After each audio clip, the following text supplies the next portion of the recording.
I'm quite sure what's wrong with me. You don't do that. You go to an expert and you take his opinion on this matter, and you don't really even ask for evidences. Whatever he prescribes, you say, I think that would be good for me because I put my trust in the doctor. Same with your car. When something goes bang in your car, you don't get them, unless it's very simple, you don't fix it yourself, you take it to the mechanic. So in everyday life, we do this. We take the opinion of experts in that field. So same with the Sharia. We won't, and we shouldn't, and we mustn't aim to do it ourselves. This is why we hand over this matter to the mujtahid scholars, who are experts in Islamic law. So it's very unfortunate that in our time, Islamic law is the most delicate of these subjects. And it's unfortunate in our times people think that they can do this themselves. So this is why we're talking about Imam Abu Hanifa radiyallahu ta'ala, because he is our Imam and we are muqallid of Imam Abu Hanifa. So when we make taqleed of somebody, you are his muqallid, he is your Imam. Okay? Like you have a prayer Imam, you are the muqtadi. So when we make taqleed, meaning we follow someone's legal opinion without asking for evidences, we are making taqleed, we are his muqallid. So Imam Abu Hanifa radiyallahu anhu, we'll mention some facts about him. So we won't concentrate too much on the fiqh side of it, more on his life. So his name is Nu'man ibn Thabit radiyallahu anhu. His name is Nu'man, he is the son of Thabit, and he is known as Al-Imam Abu Hanifa. And the year he passed away, it says it's 150. We'll talk about the year of birth shortly. And people like Imam Abu Dawood, the hadith master Imam Abu Dawood, have called him the Imam. So even masters like Imam Abu Dawood say he is the Imam. And Ibn Hajar al-Asqalani, there have been scores, maybe hundreds of commentaries written to Sahih Bukhari. Without doubt, the most authentic or the most relied upon commentary of Sahih Bukhari is Imam Ibn Hajar al-Asqalani's Fathul Bari. That same Ibn Hajar al-Asqalani, he describes Imam Abu Hanifa with these words. He says, he is the Imam, one of those who have reached the sky. Ibn Hajar al-Asqalani is saying this about Imam Abu Hanifa radiyallahu anhu. He is the Imam, and he is one whose knowledge has reached the sky.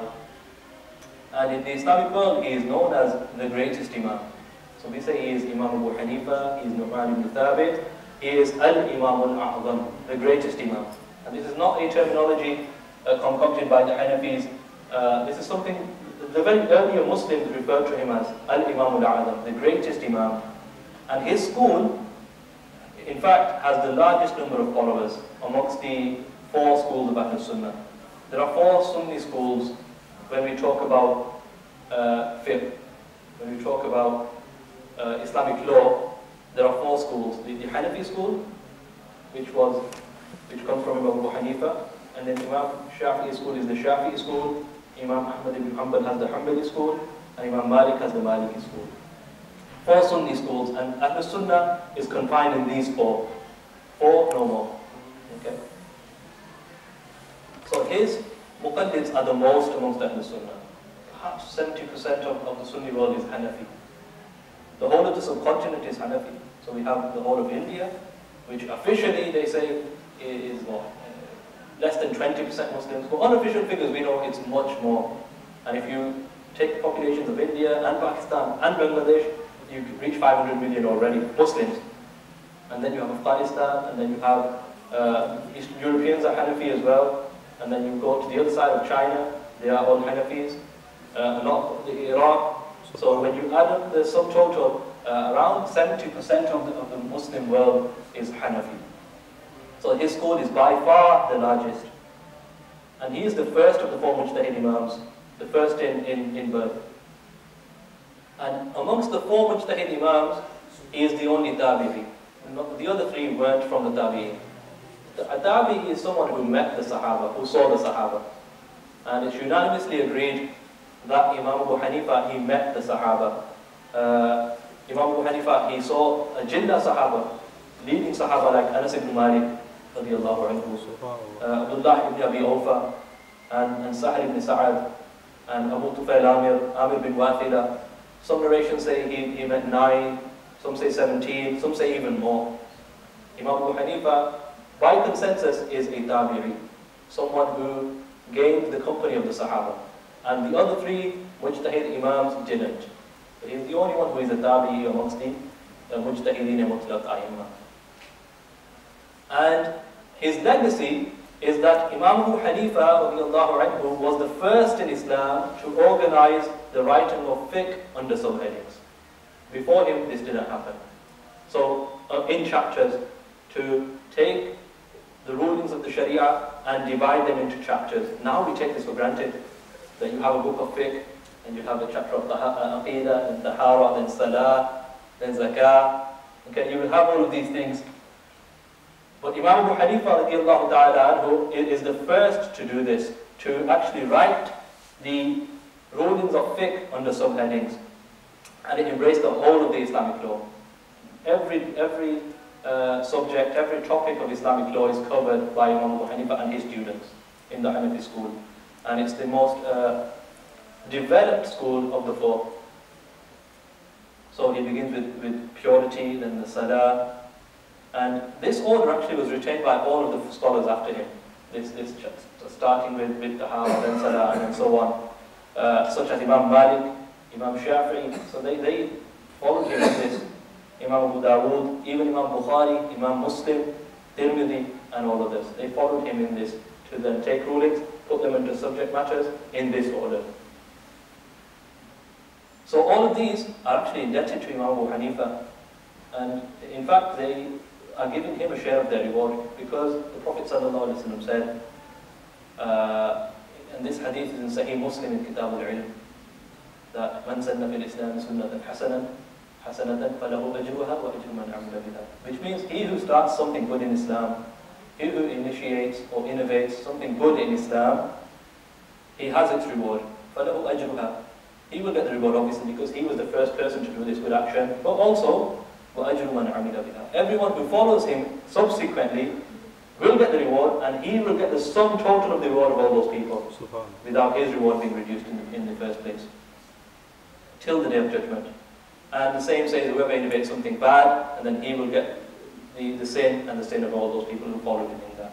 So Imam Abu Hanifa was the first to open this road of categorizing the subjects of fiqh.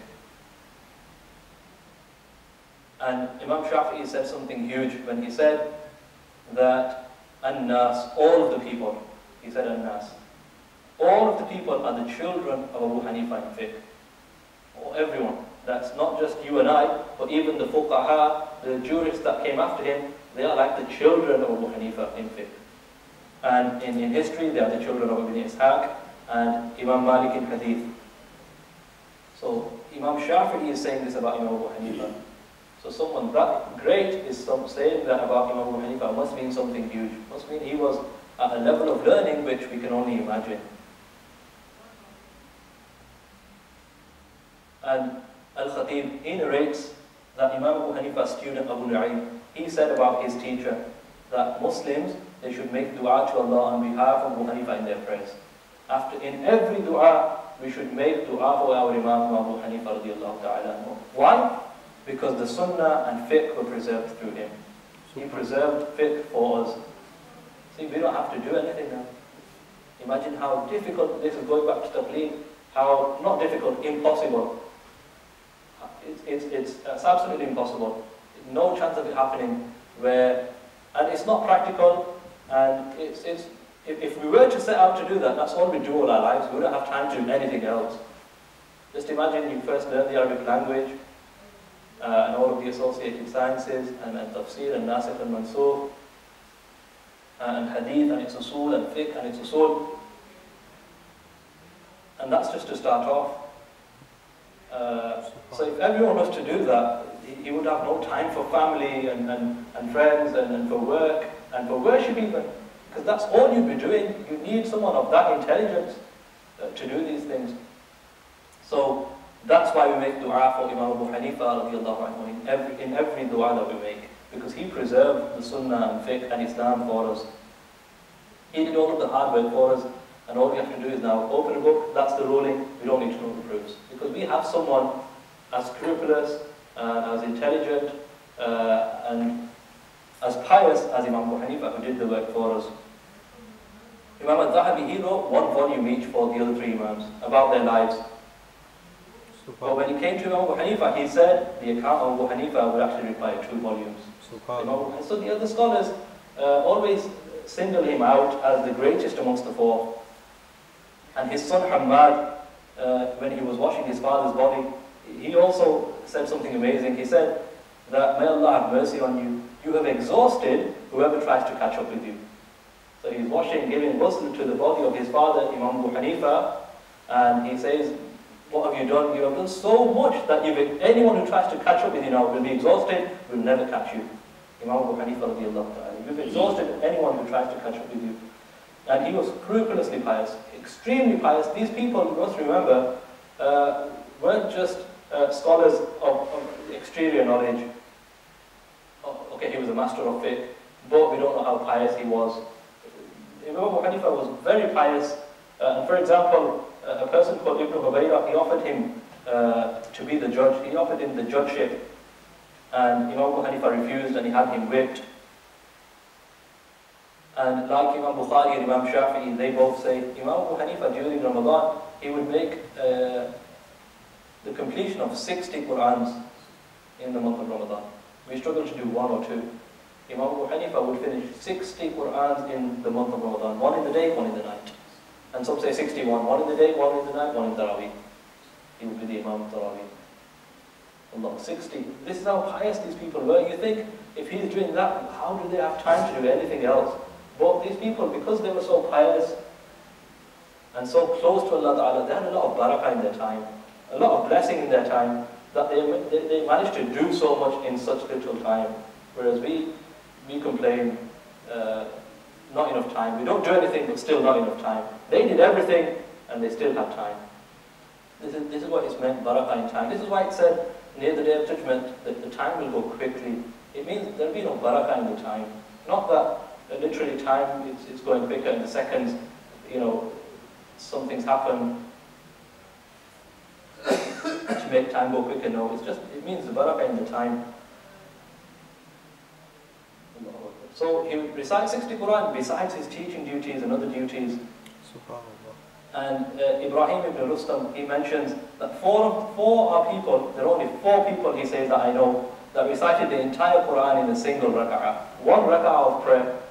He says there are 4 people who would recite the entire Quran in 1 unit of prayer. Sayyidina Uthman ibn Affan, radiallahu anhu, Khalifa al-Thalith, the 3rd Khalifa, Tamim al-Dari, Sa'id ibn Jubayr, and Abu Hanifa, radiallahu ta'ala. The entire Quran, al-Hamd wa nas, in 1 raka'ah of prayer. So imagine how long they were standing in Nafl or the other prayers to do this. How did they have time for other things? Barakah in their time. Imam ibn Mubarak, Abdullah ibn Mubarak, he is another person who is Amir al-Mu'mineen fil Hadith. There are only 30 people that have ever had this title in this ummah. The leader of the believers in the field of Hadith. Abdullah ibn Mubarak. He says about Imam Abu Hanifa that Abu Hanifa for a long time he would pray all 5 prayers with a single ablution, meaning there was no sleep in between. He wasn't sleeping in the day at all. So he's teaching, studying, learning, having the majlis where they discuss and debate the rulings of fiqh. And then it's narrated about Imam Abu Hanifa that for 40 years, for 30 years he fasted continuously, for 30 years. And for 40 years he offered the Fajr prayer with the wudu of the Isha prayer. For 40 years. What does that mean? How can you pray Fajr with the wudu of Isha? It means you don't sleep. So in the day, learning and teaching and debating and holding ilmi majalis, and then in the night, you stand in the worship of Allah Ta'ala.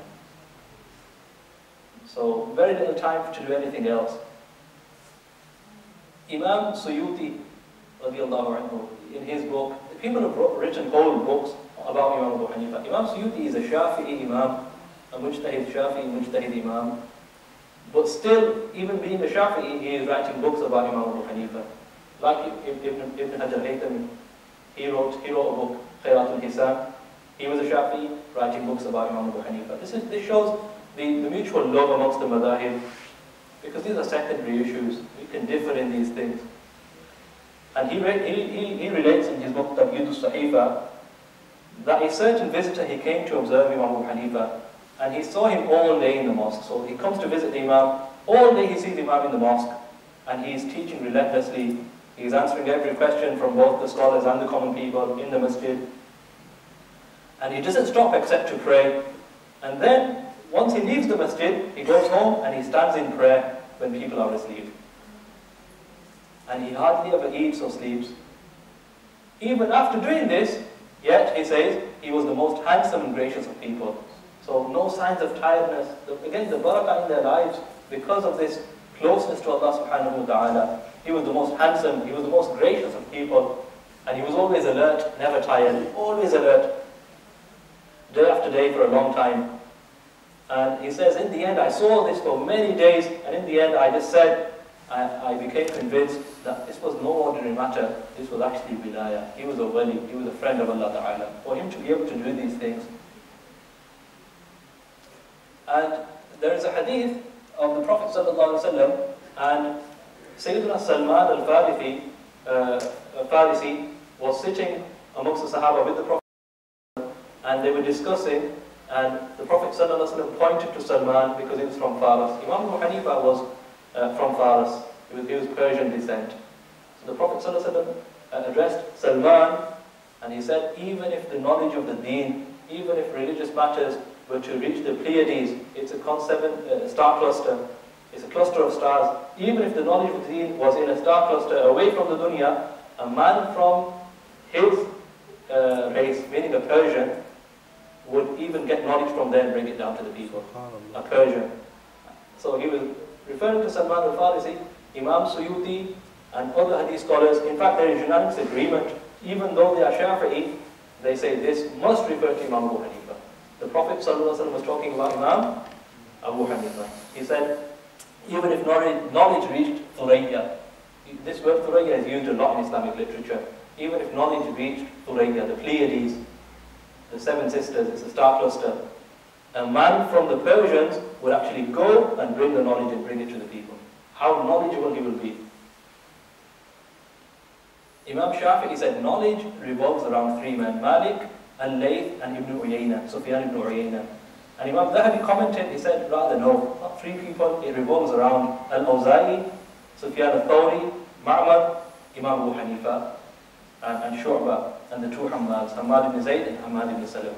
So he said, no, Imam Shafi'i, he said three, no, Imam Abu Hanifa is certainly amongst those people, knowledge revolves around them. And see again, people like Sufyan al-Thawri. Sufyan al-Thawri in himself, he was a leading Imam, like Sufyan ibn Uyayna, like Abdullah ibn Mubarak, the people who were the contemporaries of Imam Abu Hanifa, but he surpassed them all. He praised Imam Abu Hanifa and he said, when we were in front of Imam Abu Hanifa, it was like we were small birds in front of a falcon. We were small birds and then he's like a falcon. And Sufyan stood up for him when Imam Abu Hanifa visited him. So Sufyan would stand for him and he said, this man holds a high rank in knowledge. And if I didn't stand up for his knowledge in the sciences, I would stand up for his age. If I didn't stand for his age, then I would stand for his God-wariness, his wara, his taqwa. Wara and taqwa are interchangeable. Wara. And if it were not for his God-wariness, his wara, then I would stand up for his fiqh, his jurisprudence. So I would stand for him because he is accomplished in every department, whether you talk about taqwa, whether you talk about his age, whether you talk about his fiqh. I would stand for this man. And Ibn al-Mubarak, he praised Imam Abu Hanifa and he called him the sign of Allah. Ayatun min ayatillah. He's a sign from amongst the signs of Allah. When they saw Imam Abu Hanifa, someone like Abdullah, not me and you. Again, when you and I praise somebody, these are empty words. But someone like Abdullah ibn Mubarak praising somebody, this means something. This man is a sign of Allah when they saw the great Imam. And Abdullah ibn Mubarak also, along with Sufyan al-Thawri, they said, Abu Hanifa was in his time the most knowledgeable person in the world. They exist at the same time, remember. Yeah, Sufyan knows Abdullah ibn Mubarak is there, Ibn Uyayna is there, even Imam Malik is there. But they say in this time, Abu Hanifa in his time was the most knowledgeable of all people in the world. Imam Abu Hanifa radiallahu anhu. And Ibn Hajar also related that Imam Abdullah ibn Mubarak said that if Allah Ta'ala had not rescued me with Abu Hanifa and Sufyan al-Thawri, these two people, I would have been like the rest of the common people. Abdullah ibn Mubarak is saying this about Imam Abu Hanifa, that if it wasn't for him and Sufyan al-Thawri, I would have been like a normal person. And not just I would have been a common person, he said I would have been an innovator. I would have been away from Ahlul Sunnah if it weren't for Imam Abu Hanifa and Sufyan al-Thawri. So this is how great these people were.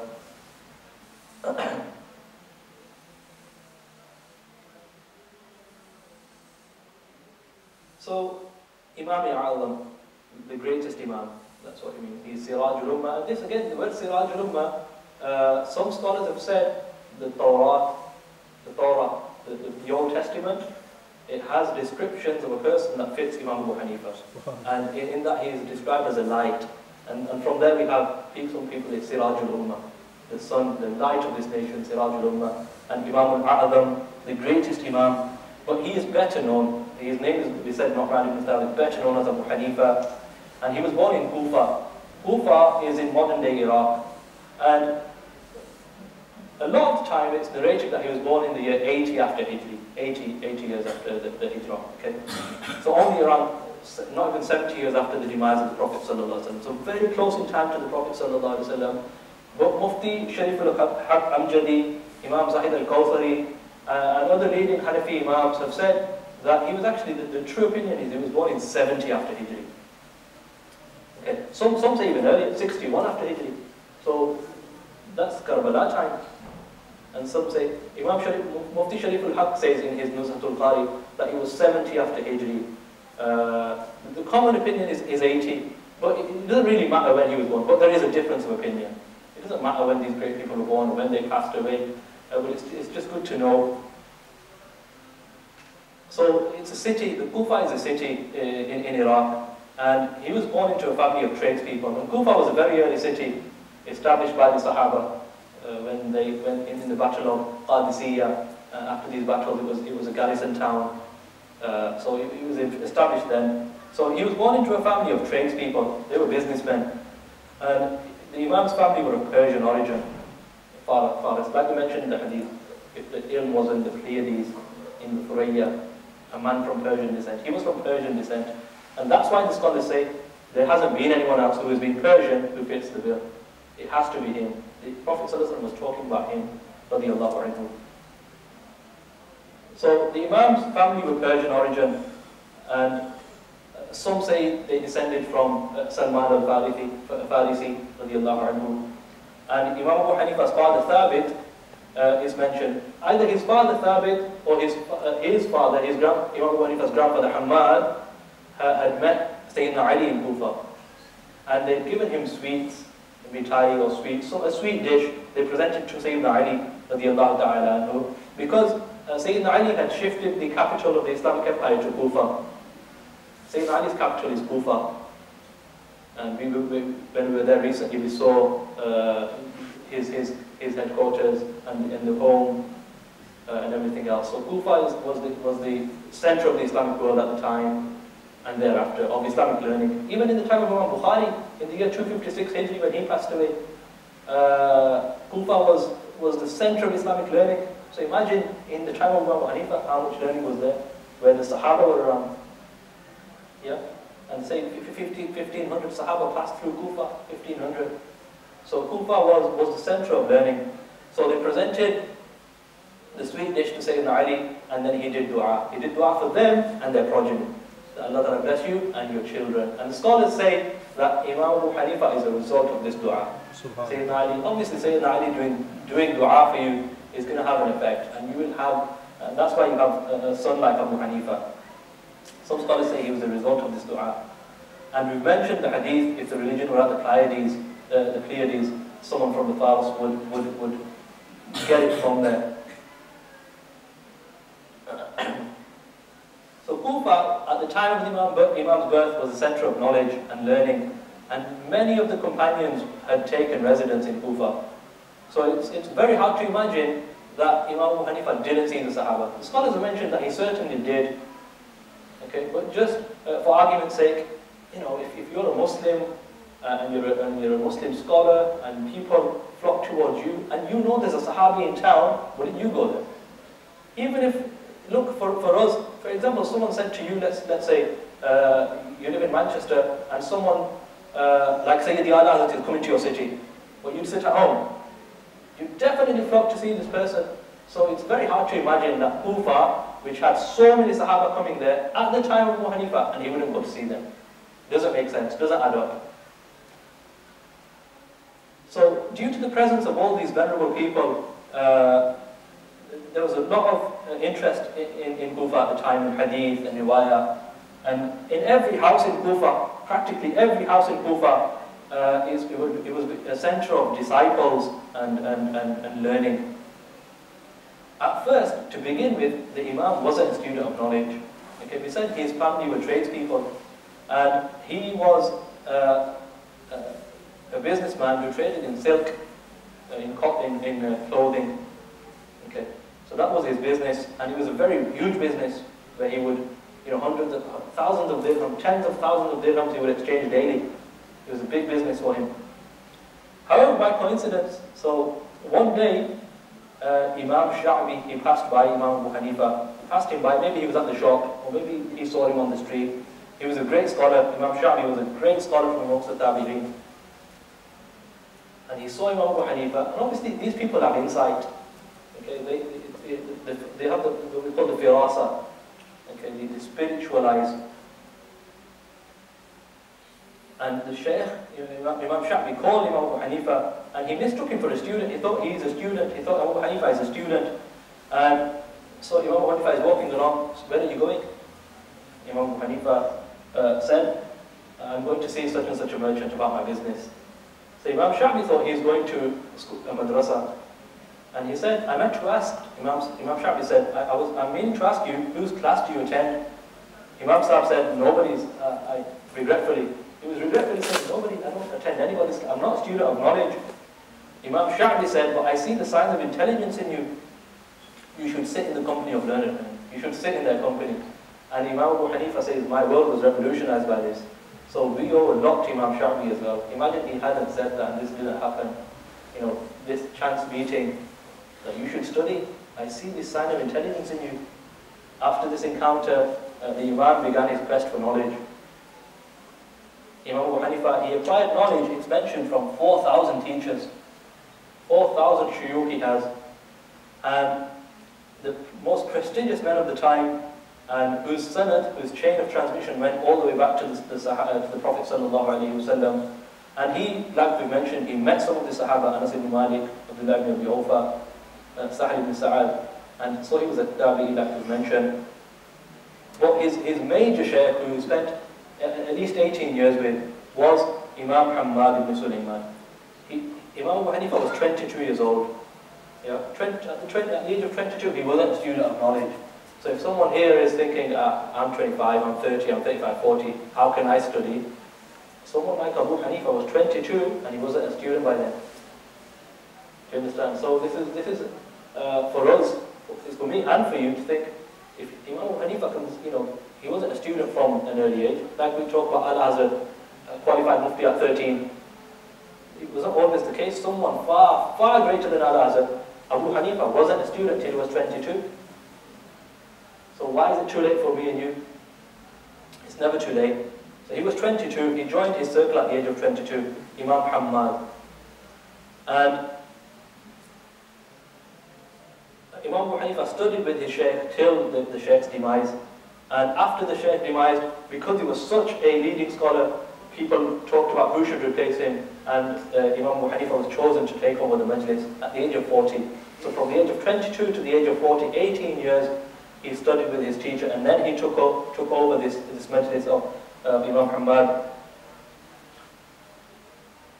And he had other great teachers like Shu'bah, and they were greatly attached to the Imam. His teachers were greatly attached to him.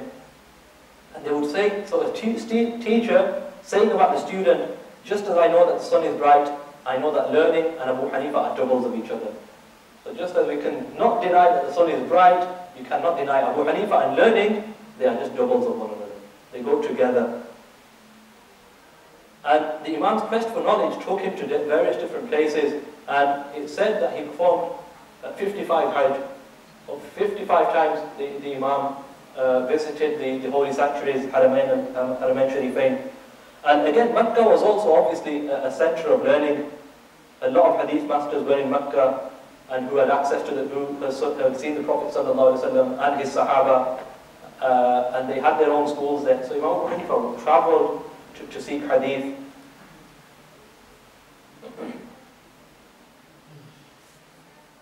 Sayyidina Abdullah ibn Umar, he had students there who were teaching as well. And his students were so learned, like Ata ibn Rabah, that Abdullah ibn Umar himself used to say, why do people come to me when they have Ata ibn Rabah? Abdullah ibn Umar is saying this about Ata ibn Rabah. And he was one of the teachers of Imam Abu Hanifa. Imam Abu Hanifa also attended the lessons of Ikrimah, who was a star student of Imam Sayyidina Abdullah ibn Abbas, Hibrul Ummah. Abdullah, the cousin of the Prophet ﷺ, is Ikrimah, and the Imam took knowledge from Ikrimah. So that's how close he was to the Sahaba in terms of the Sanad. This same Ikrimah, during his lifetime, actually he saw the proficiency of the Imam, and he gave him full ijazah to deliver religious verdicts during his lifetime. Not saying after I go, then you can take over. No, in my lifetime, if you seek judicial verdicts, go to Abu Hanifa. Ikrimah is saying this.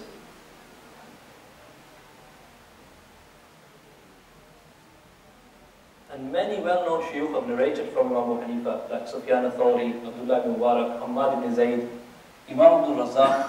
See, Imam Abu Hanifa came way before Imam Bukhari. Imam Abdul Razak is from the grand teachers of Imam Bukhari, whereas he is a student of Abu Hanifa. Okay. Even the other hadith masters, like all the mujtahid imams like Imam Shafi'i, he is a student of Imam Muhammad Shaybani, who is a student of Abu Hanifa. So the other mujtahid imams are the students of Abu Hanifa. Imam Malik is a student, and then we have their students of each other, like Imam Ahmad bin Hanbal, Imam Malik, Imam Shafi'i. They're students of one another. And then when you go above them a few generations, then you come to Imam Abu Hanifa. So this is how high up Imam Abu Hanifa was in terms of this sanad. And we've already mentioned Imam Shafi'i saying, all men of fiqh are Abu Hanifa's children. And Imam Shafi'i said, I would have acquired anything of knowledge had it not been for my teacher, Muhammad Shaybani, who is a student of Imam Abu Hanifa radiallahu anhu. The Hanafi madhab, like we know, it spread far and wide during the time of the Ottoman Empire, and like we said, 70% or so of the dunya now follow the Hanafi school, and it's even been the government madhab. So the Mughals, the Ottomans, it was the law of the land, the Hanafi madhab.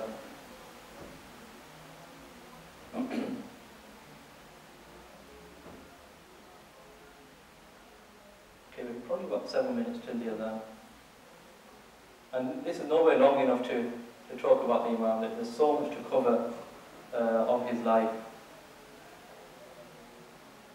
But this is just to give a brief synopsis, a brief introduction to the Imam.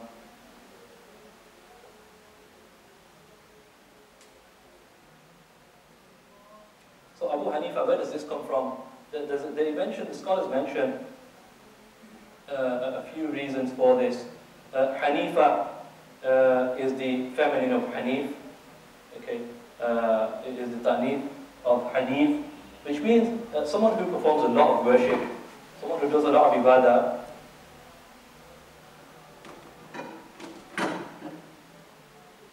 And someone who is very attached to the deen. So this is Hanif, someone who does a lot of worship or attached to the deen. And the feminine for this is Hanifa. So that's why, because he was very attached to worship, someone who worshipped Allah Ta'ala a lot, he is Abu Hanifa. Or because his gathering was vast. It's mentioned that for every mas'ala, he would be there, and there would be 1,000 students. 40 of them would be mujtahids themselves. 40 of them were at the level of ijtihad, where they can exercise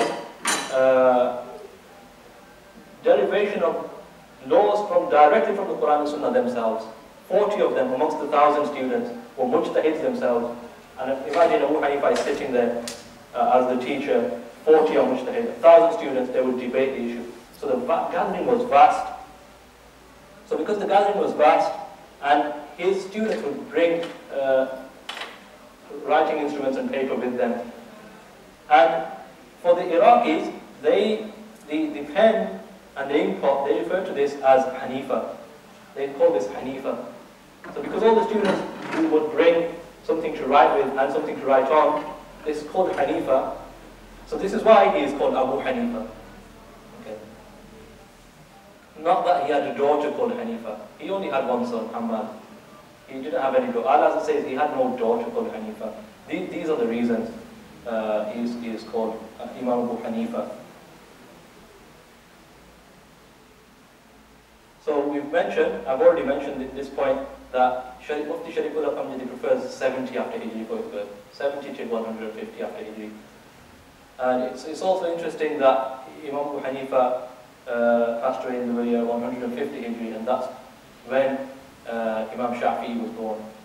Because these dates also play quite an important role, and they're quite important. Like one mujtahid lives dunya, so Allah Ta'ala sent another mujtahid. Like Data Sahib. You all know Data Sahib when he came to Lahore and they said, you need to go to Lahore. And he said, why should I go to Lahore when such and such a great wali is there? And he said, he must go. And the day he arrives in Lahore, he sees a big janazah. Who is this? It is that certain wali. Allah Ta'ala had sent him because Allah Ta'ala knew this wali is about to depart and Data Sahib is to replace him. So Imam Abu Hanifa passed on and Sayyidina Imam Shafi'i is born to carry on his legacy. But the year of birth is 70 after Hijri. Some of the Imam's habits, so this is the last point, inshallah. Imam